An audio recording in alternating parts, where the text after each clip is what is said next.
Hi, welcome to Learn with me, Mrs. Sullivan.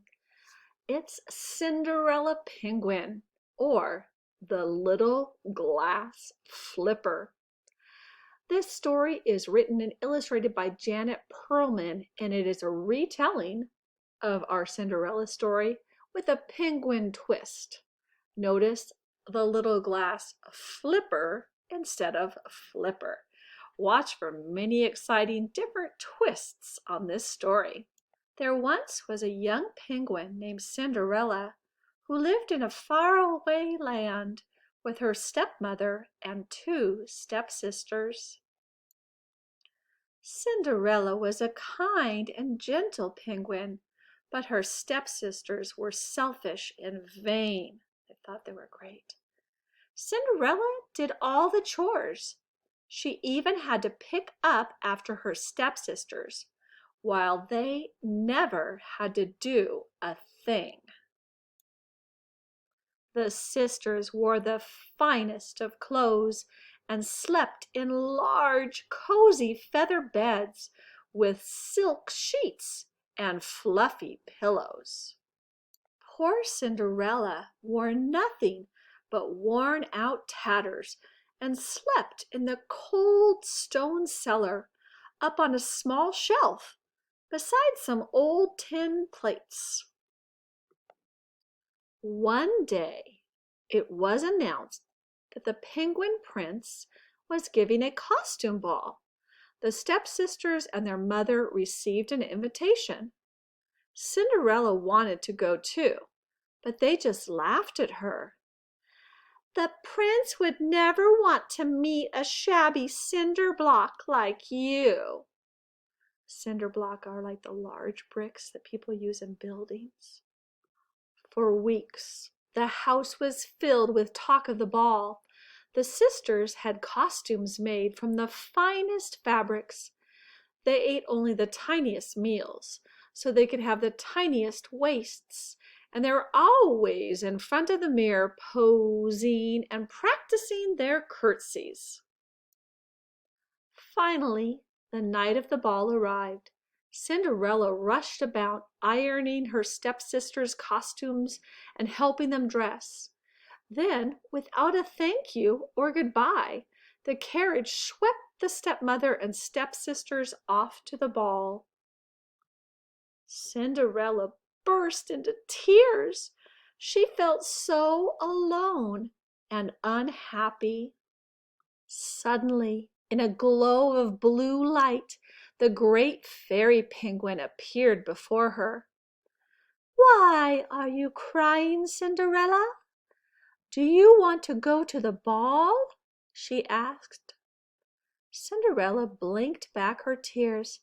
"Oh, yes, more than anything." "Then you shall." "First," said the fairy penguin, "you must fetch me a pumpkin from the garden." Cinderella did not know how a pumpkin could help her get to the ball, but she quickly brought her the best one she could find. The fairy gave it a firm tap with her wand, and it magically turned into a beautiful golden carriage. Then the great fairy penguin went into the kitchen and found 6 mice carrying a huge chunk of cheese. With a tap of her wand, they turned into a handsome team of 6 horses. She turned the cheese into a fat coachman in uniform. They all marched out the door and took their places as if it were the most natural thing to do. "Now you can go to the ball. Are you happy, Cinderella?" asked the fairy. "Oh, yes," said Cinderella, but then she looked sadly down at her ragged clothes. "Oh, I almost forgot," said the fairy, and with a tap of her wand, Cinderella's penguin's rags became a beautiful gown with gold trimming and a real gold tiara. On her feet were a pair of glass flippers, the prettiest and most delicate that Cinderella had ever seen. "Now one last thing," said the great fairy penguin. "The magic spell ends at the stroke of midnight. The carriage will turn back into a pumpkin, the horses back into mice, the coachman to cheese, and you'll again be dressed in rags, so you must leave the ball before midnight." Cinderella promised to remember, then waving goodbye, she stepped into the carriage and rode off, her heart filled with great joy. When Cinderella arrived at the palace, the ball was in full swing. She was welcomed with a fanfare of trumpets, and she marveled to see so many fine penguins wearing such magnificent costumes. Her stepmother and stepsisters didn't notice her. They were too busy gobbling down snacks and party sandwiches at the buffet tables. But the Penguin Prince noticed Cinderella at once. "Who is she?" he asked his courtiers. "She is the most beautiful penguin I have ever seen." Cinderella had never met as handsome and charming a penguin as the prince. From their first dance together, he never left her side. They whirled and twirled around the dance floor to the applause of the admiring crowd. "Who is the beautiful young penguin who has captured the prince's attention so completely?" everyone whispered. "Oh, what a handsome couple! How well they dance together!" they sighed. Cinderella had never been so happy. She wished the night could last forever. Then suddenly she glanced up at the clock. In all the excitement, she had completely forgotten the fairy's warning. "Oh!" she cried. "It's almost midnight. I have to go." And she ran from the palace in such a hurry that one of her glass flippers fell off and was left lying on the steps. As Cinderella rode away in her carriage, the prince called out, "Oh, please don't go!" But she was gone. He picked up the glass flipper and said sadly, "Who was she? I don't even know her name." The next day it was announced that the prince would marry the penguin whose foot fit the little glass flipper. There was great excitement throughout the land.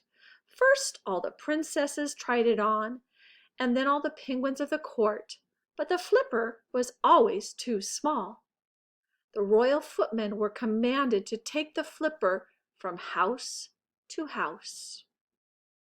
The stepsisters spent the whole day perfuming and powdering their feet. "Cinderella," said the stepmother, "your clothes are too ragged to be seen by the royal footmen. Go downstairs and polish the silver until they leave." "Oh, please, I would like to try on the flipper too," said Cinderella, knowing it would fit her perfectly. The stepsisters laughed, but then they looked down at Cinderella's webbed feet. For the first time, they noticed how delicate they were. A knock came at the front door.